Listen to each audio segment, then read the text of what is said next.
हे students, कैसे हो आप लोग। उम्मीद करते हैं बहुत अच्छे होंगे, मस्त होंगे और बहुत ही बेहतरीन तरीके से अपनी स्टडी कर रहे होंगे। मैं आज आप लोगों को मैथ्स का क्लास लूंगी।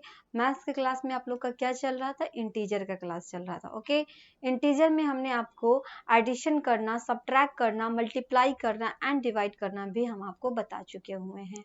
आज के क्लास में हम आपको डिवाइड का जो प्रॉपर्टी है, जैसे इंटीजर का जो डिवाइड हम लोग करते हैं तो उसके जो प्रॉपर्टी हैं उन सारे प्रॉपर्टी का आज डिस्कस हम लोग करने वाले हैं। ठीक है, तो आते हैं हम लोग सबसे पहले आते हैं किस पे, चैप्टर पे। तो चैप्टर आप लोग का क्या चल रहा था, इंटीजर चल रहा था। इंटीजर की क्लास में अभी तक में आप लोगों को कोई दिक्कत तो नहीं है। इंटीजर का पहला क्लास था आपका, इसमें आप लोगों को समझने में कोई दिक्कत तो नहीं हो रही है। अभी तक मैं बहुत सारे क्लास लिए हैं जिसमें आप हमें बता सकते हो कि अगर आप लोगों को कोई भी दिक्कत हो तो एक बार कमेंट कर सकते हो। ठीक है, तो फिर हम उसको और अच्छे तरीके से आप लोगों को बताएंगे। अब यहाँ पे आप देखो, आप लोग का क्लास चलने वाला था डिवीजन ऑफ इंटीजर का। किसका क्लास चलने वाला था, डिवीजन ऑफ इंटीजर का। मतलब इंटीजर को हम डिवाइड कैसे करते हैं उसी का क्लास हम आपको देने वाले हैं। आपको बता दें कि जो आपका ये कल के वीडियो में आप देख सकते हो कि डिवाइड कैसे किए थे, वो हम आपको बताए हुए हैं। ये भी आपको आज हम प्रॉपर्टी बताएंगे इसका। ठीक है, डिवाइड का क्या बताएंगे, प्रॉपर्टी बताएंगे।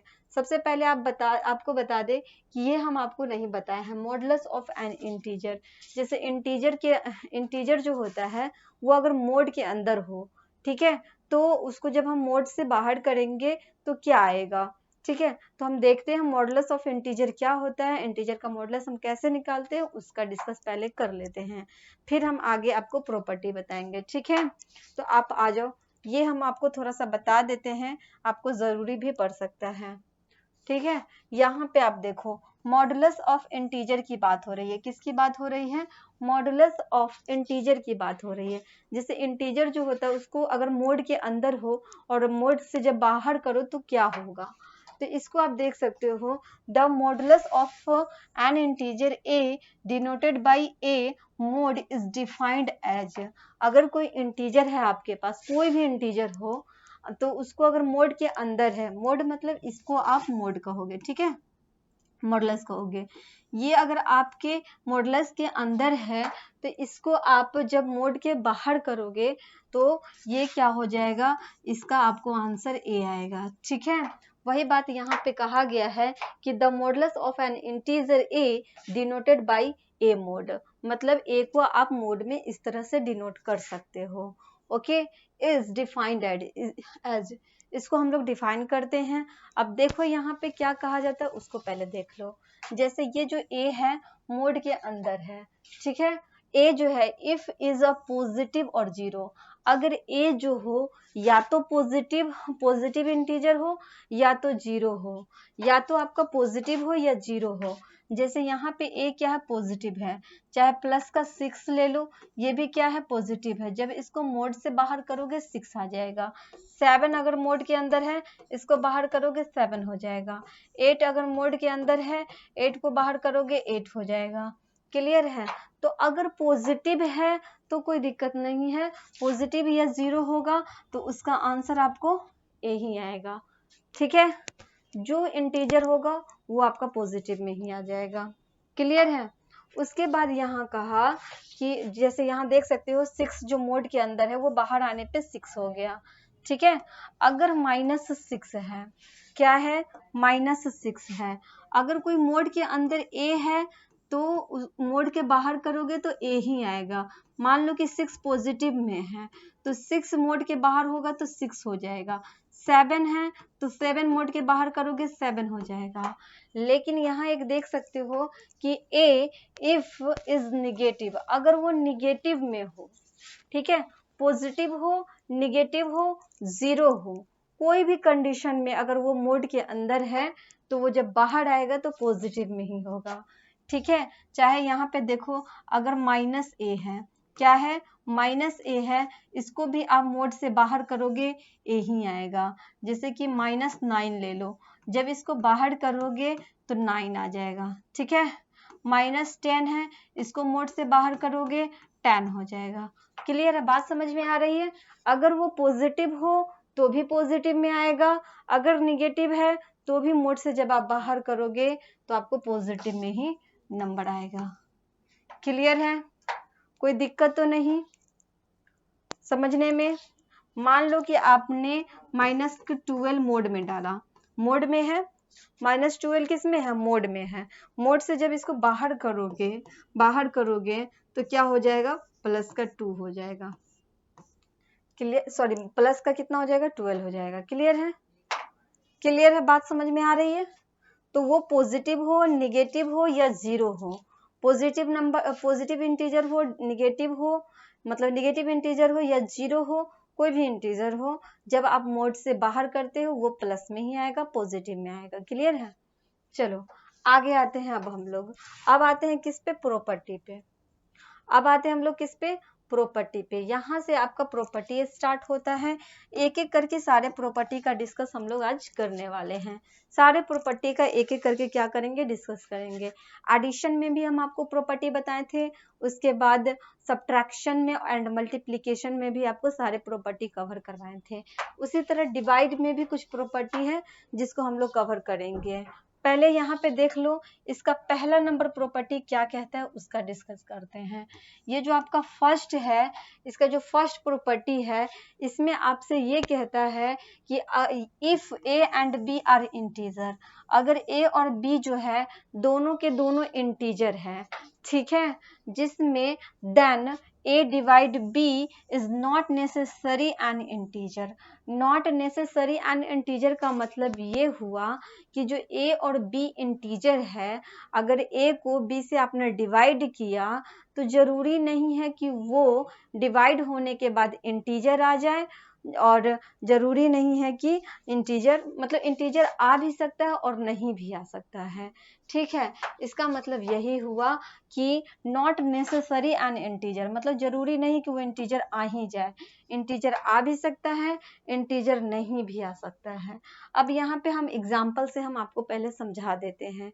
जैसे आपके पास क्या कहा? दो ऐसे इंटीजर है। कौन कौन है? ए है और बी है। अगर आप ए को बी से डिवाइड करते हो तो जरूरी नहीं है कि यहाँ पे आपको इंटीजर ही मिलेगा, जरूरी नहीं है कि आपको इंटीजर ही डिवाइड करने के बाद आएगा। इंटीजर आ भी सकता है, इंटीजर नहीं भी आ सकता है। ठीक है, इंटीजर आ भी सकता है और नॉट इंटीजर मतलब नहीं भी आ सकता है। ठीक है, आ भी सकता है, नहीं भी आ सकता है, दोनों कंडीशन होता है। अब हम लोग एग्जाम्पल से सॉल्व करते हैं। जैसे यहाँ देख सकते हो 16 को 5 से डिवाइड किया गया है। 16 एंड 5 आर बोथ इंटीजर। 16 और 5 जो है दोनों इंटीजर है। ठीक है, तो यहाँ देख सकते हो 16 को 5 से डिवाइड किया गया है। ओके, जैसे 16 और 5 दोनों क्या है? दोनों इंटीजर है। दोनों क्या है? इंटीजर है। फिर कहा कि अगर 16 को 5 से डिवाइड करते हैं, 16 को 5 से अगर डिवाइड करोगे तो आपको क्या मिलेगा?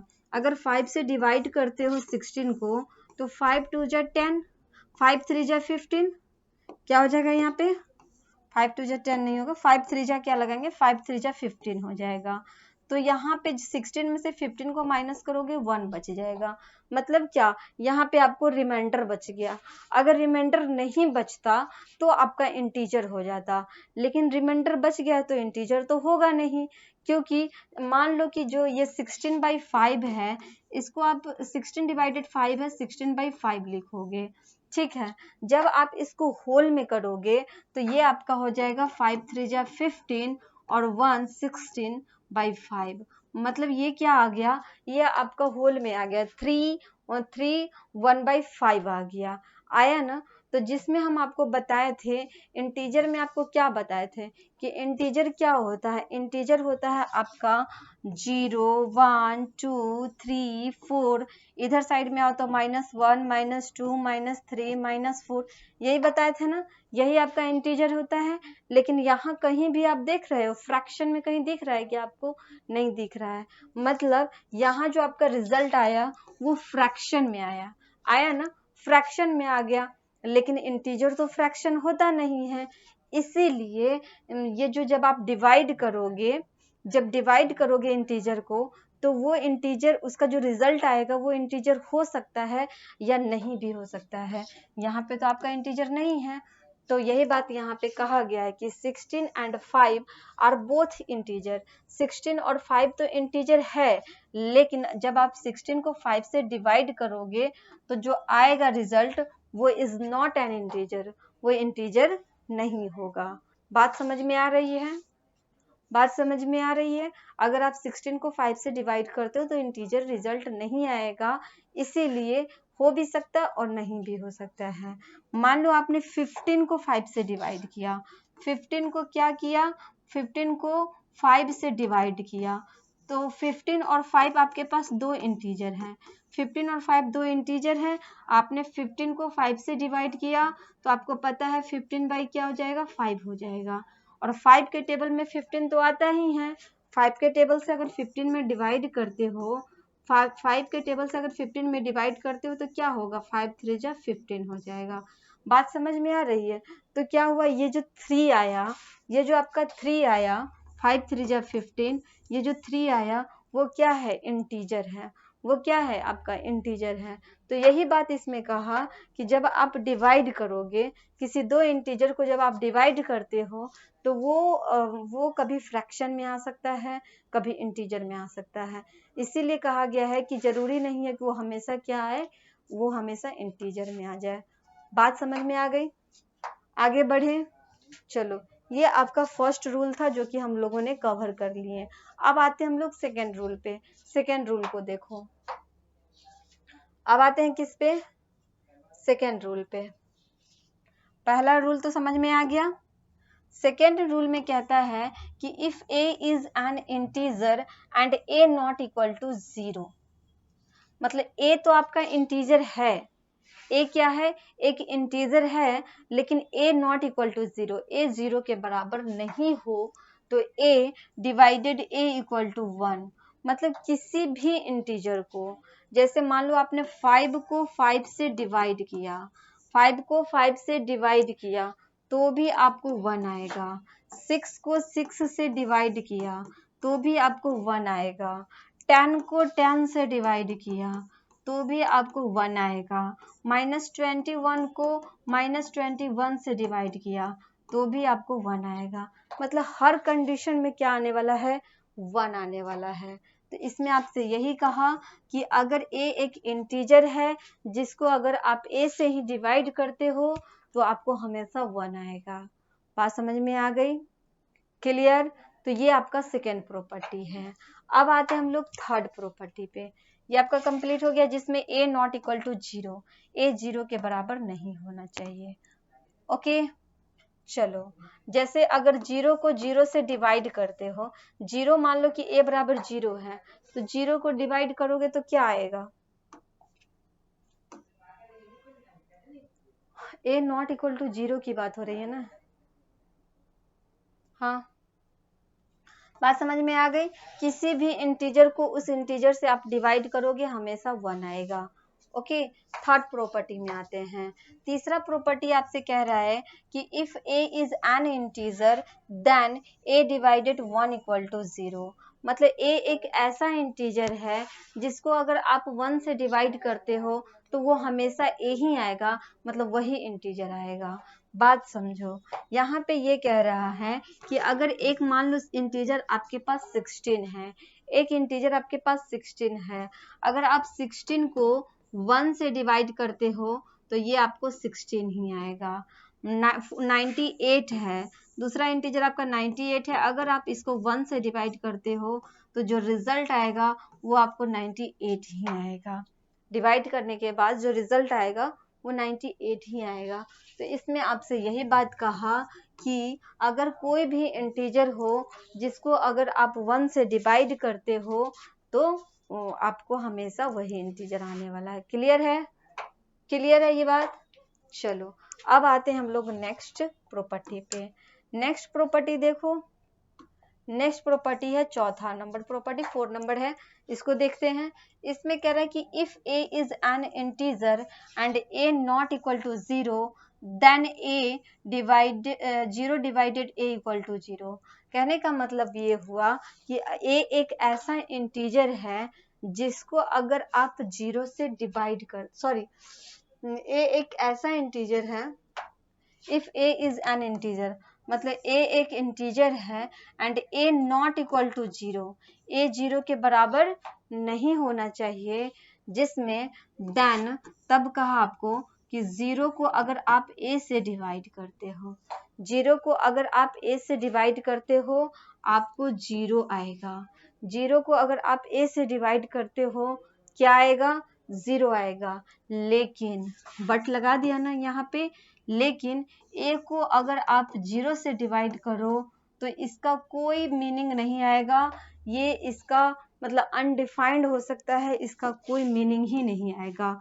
नॉट बोल सकेंगे यहाँ पे, नॉट मीनिंगफुल, ठीक है, नॉट मीनिंगफुल बोलेंगे, मतलब इसका कोई भी मीनिंग ही नहीं निकलेगा। अगर आप 0 को a से डिवाइड करते हो तो 0 आएगा, लेकिन a को 0 से डिवाइड करते हो तो उसका कोई भी मीनिंग नहीं आएगा। सपोज आपने 0 को 7 से डिवाइड किया, 0 को 7 से डिवाइड किया तो यहाँ पे 0 आ जाएगा, 0 को 7 से डिवाइड करोगे तो 0 आएगा, लेकिन 7 को जब आप 0 से डिवाइड करोगे तो कोई मीनिंग ही नहीं निकलेगा, नॉट मीनिंगफुल। बात समझ में आ रही है? किसी भी इंटीजर से अगर 0 को डिवाइड करते हो तो हमेशा 0 आएगा, लेकिन किसी भी इंटीजर को 0 से डिवाइड करते हो तो उसका कोई मीनिंग नहीं निकलेगा, ये आपका मीनिंग लेस हो जाएगा। बात समझ में आ रही है? चलो आगे है आपका, यहाँ पे है 5 नंबर आपका प्रॉपर्टी। अब आते हैं हम लोग 5 नंबर प्रॉपर्टी पे, सारे प्रॉपर्टी को एक एक करके कवर करेंगे। ओके, 5 नंबर प्रॉपर्टी देखते हैं, इसमें क्या कहा गया है इसको समझो। इसमें आपसे ये कह रहा है कि if a b c are integers, a b and c तीनों के तीनों क्या है, एक इंटीजर है, ठीक है, then a divided b not equal to b divided c unless c equal to 0, thus division on integer is not associative. मतलब इसने ये बात आपसे कहा कि जब हम आपको एसोसिएटिव लॉ पढ़ाए थे, क्या पढ़ाए थे, एसोसिएटिव लॉ पढ़ाए थे ना, एडिशन में पढ़ाए थे हम आपको एसोसिएटिव लॉ। एसोसिएटिव लॉ में हम आपसे यही पढ़ाए थे कि आपके पास 3 इंटीजर है, a b c, ठीक है, फिर हम आपसे बताए थे कि अगर a और b को एक साथ जोड़ेंगे तो c को बाद में जोड़ेंगे, फिर बोले थे कि अगर a को बाद में जोड़ते हैं b और c को साथ में जोड़ देंगे, या a और c को एक साथ जोड़ देते हैं b को बाद में जोड़ेंगे। तीनों कंडीशन में क्या होता था, सब इक्वल इक्वल आते थे, है ना, a को b के साथ जोड़ने के बाद c को बाद में जोड़े, या b को c के साथ जोड़ने के बाद a को बाद में जोड़ दे, या a और c के एक साथ जोड़ने के बाद b को बाद में जोड़े। तो सारे कंडीशन में क्या होता था कि इक्वल इक्वल आता था, है ना, लेकिन इसमें कंडीशन है, ये है आपका डिवाइड का रूल। तो इसमें क्या कंडीशन लगा हुआ है, इसमें कंडीशन ये है कि इक्वल हो भी सकता है और नहीं भी हो सकता है, ठीक है। यहाँ क्या कह रहा है कि a divided b not equal to b divided c, क्या कहा, a divided b not equal to b divided c unless c equal to 1। अब यहाँ पे समझो, इसको आप क्या करो, एक एग्जाम्पल से हम आपको इसको समझाते हैं कि एसोसिएटिव लॉ जो होता है उसमें ये फॉलो कर रहा है या नहीं कर रहा है। जैसे एग्जाम्पल हमने लिया a इक्वल टू 8, रुक जाओ आपको हम एग्जाम्पल लेके बताते हैं, ठीक है, एग्जाम्पल लेके बताते हैं, आपको ज्यादा क्लियर होगा इसका। जैसे देख लो, यहाँ पे हमने आपको एक एग्जाम्पल देते हैं जिसमें मानते हैं कि a इक्वल टू, मैंने मान लिया माइनस का 8, ठीक है, a इक्वल टू माइनस का 8, b इक्वल टू क्या है 4 है, और c इक्वल टू क्या है माइनस का 2 है।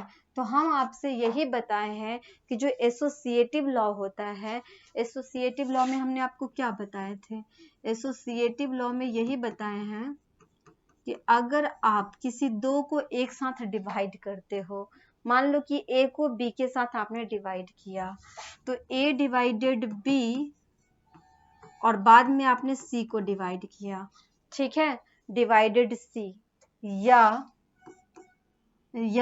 बी डिवाइडेड सी डिवाइडेड ए। आप इन दोनों कंडीशन में देखो कि दोनों एक दूसरे के इक्वल आ रहा है या नहीं आ रहा है। तो चलो करते हैं इक्वल।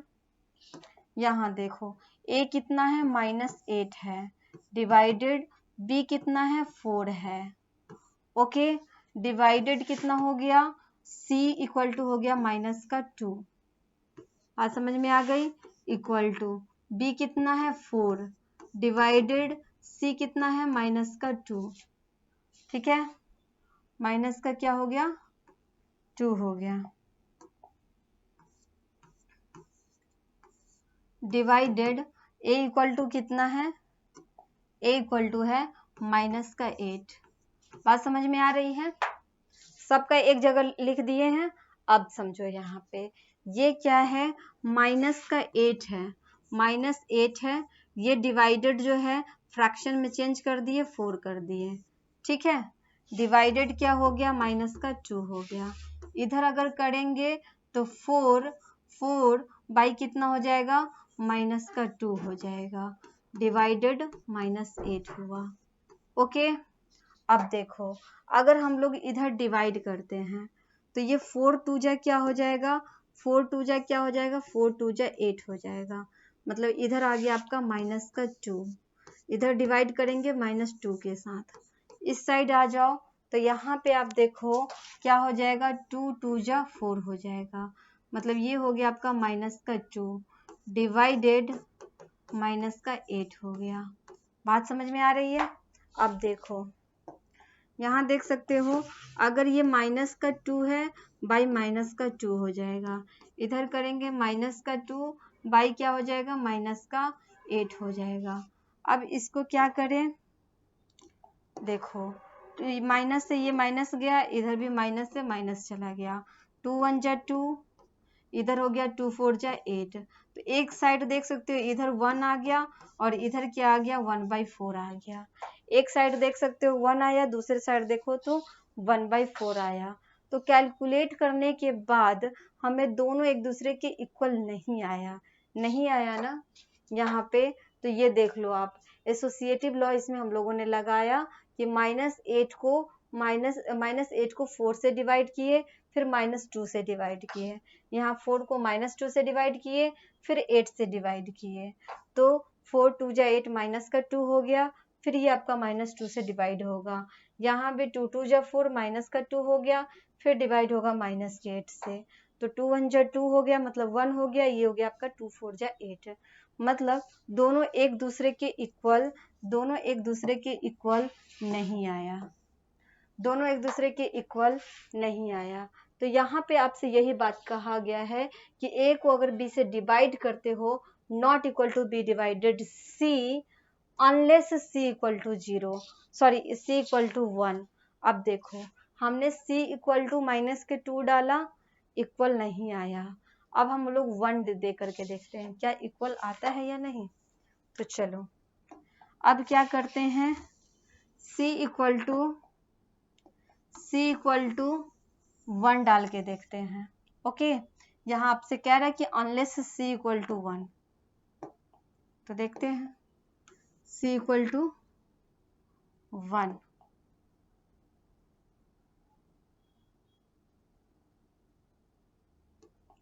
c इक्वल टू 1 डाल के देखो, अब यहाँ देख सकते हो आप इसमें क्या करोगे, हम आपको क्या बताए हैं a divided b divided c करेंगे या b divided c divided a करेंगे, ओके, इसी पे लिखेंगे, तो देख सकते हो a कितना है -8 है, डिवाइडेड b कितना है 4, डिवाइडेड c कितना है 1, b कितना है 4, डिवाइडेड c कितना है 1, डिवाइडेड ए कितना है, माइनस का 8। चलो कैलकुलेट करते हैं अब इसको हम लोग। यहाँ देखो आप, ये क्या है, माइनस का 8 है ना, -8। डिवाइड को फ्रैक्शन में चेंज कर देते हैं, 4 हो गया। ओके, इधर डिवाइड 1 हो गया, 4 बाई क्या हो जाएगा, 1 हो जाएगा। इसको डिवाइड करो -8 से। ओके, अब देखो आप यहाँ पे 4 के टेबल में 8 तो आता ही है। 4 के टेबल में कितने बार में, 4 2 जा 8, 4 2 जा क्या हो गया, 8 हो गया, मतलब माइनस का 2 डिवाइडेड 1 हुआ। इधर करेंगे तो ये तो 1 से 4 आपका 4 ही बार में जाएगा। उसके बाद डिवाइडेड क्या हो गया, माइनस का 8 हो गया। अब देखो यहाँ पे -2/1 होगा, है ना। यहाँ आप करोगे तो 4/, 4 क्या हो जाएगा, माइनस का 8 हो जाएगा। 4 2 जा 8,